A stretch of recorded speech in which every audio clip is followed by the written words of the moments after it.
Hai, selamat datang di Yana Yi Game. Jangan lupa subscribe, comment, and like.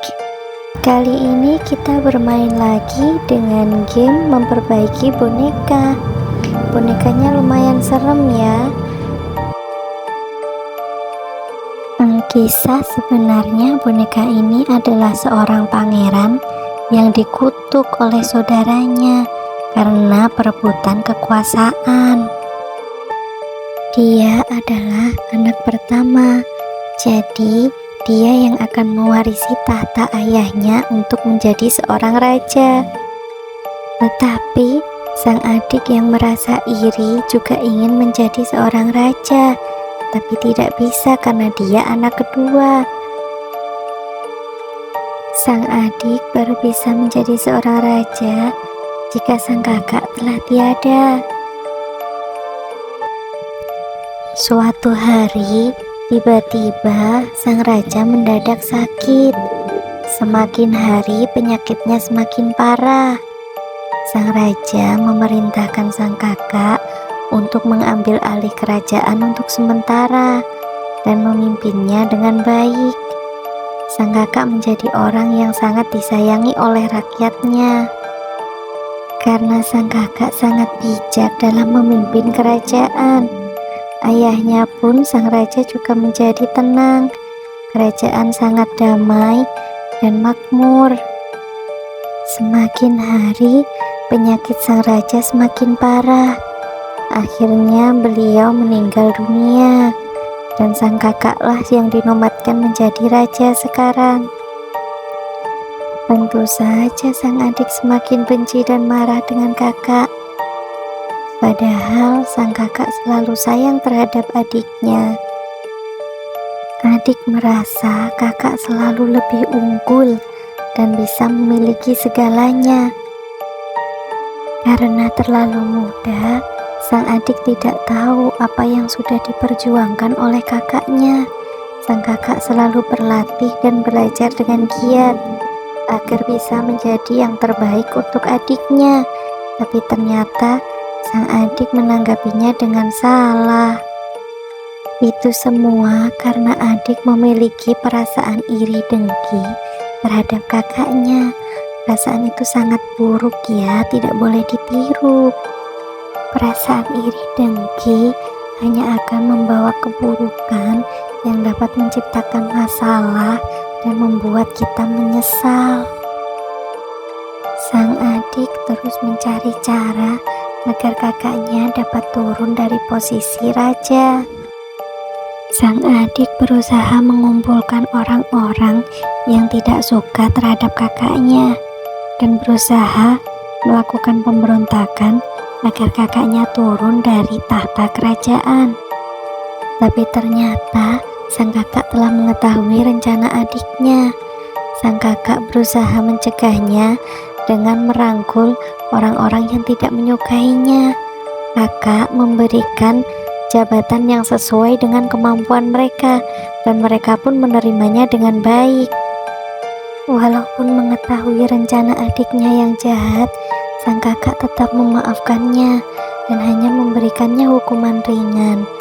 Tapi bagi sang adik, hukuman itu sangat menyebalkan, dan adik semakin membenci kakaknya. Sampailah suatu hari, sang adik terbebas dari hukumannya. Dia hanya menghabiskan waktu dengan berfoya-foya mengelilingi kerajaan. Hingga suatu hari, sang adik menemukan sebuah rumah reot yang ternyata itu rumah milik penyihir kegelapan. Saat sang adik memasukinya, ternyata penyihir itu sudah menunggunya dan bertanya, "Ada apa pangeran datang kemari?" Sang pangeran pun terkejut dan tanpa basa-basi bertanya kepada penyihir, "Apa kau benar-benar sakti?" Penyihir itu pun tertawa terkekeh-kekeh. "Apa yang pangeran inginkan? Hahaha. Aku ingin kakakku menjadi orang yang tidak berguna dan tidak diinginkan lagi di kerajaan ini. Penyihir itu pun tertawa terkekeh-kekeh lagi. Dasar pangeran jahat, tega sekali. Tapi itu sangat mudah, pangeran. Diam kau, jangan menghinaku. Cepat katakan, bisa atau tidak? Lagi-lagi penyihir itu pun terkekeh. Angkuh sekali kau, pangeran kecil. Tentu saja aku bisa, tapi ada syaratnya. Cepat sebutkan syaratnya, aku pasti akan memenuhinya. Kau sangat tidak sabaran, pangeran kecil. Jangan banyak omong, cepat sebutkan. Baiklah, baiklah. Kau harus menyerahkan jiwamu pada kegelapan. Dan setiap bulan purnama, kau harus menuruti perintah sang penguasa kegelapan. Baiklah, lakukan tugasmu. Besok, aku sudah harus menjadi raja. Tentu saja, pangeran, persiapkanlah jiwa Anda malam ini. Sang adik pun segera pulang dengan hati yang senang. Keesokan harinya, semua orang panik mencari sang raja yang tidak dapat ditemukan. Mendengar kabar itu, sang adik berpura-pura panik dan segera berlari menuju kamar sang kakak. Saat memasuki kamar kakaknya, sang adik terkejut melihat sebuah boneka dengan wajah yang menyeramkan. Tetapi dia memakai pakaian yang bagus, seperti seorang pangeran. Sang adik tersenyum tipis. Inikah kakak sekarang? Cepat cari kakak ke seluruh penjuru kerajaan. Mungkin kakak diculik. Biar aku yang menggantikannya menjaga kerajaan ini sementara. Saat adik berusaha menduduki singgasana, tiba-tiba dadanya terasa nyeri yang amat dahsyat. Hingga akhirnya dia tersungkur, tak sadarkan diri dan meninggal.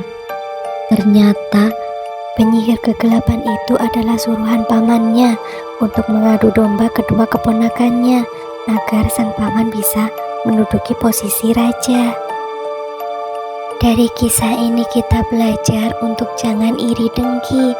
Sesama saudara harus saling menyayangi dan melindungi. Sampai jumpa. Jangan lupa subscribe.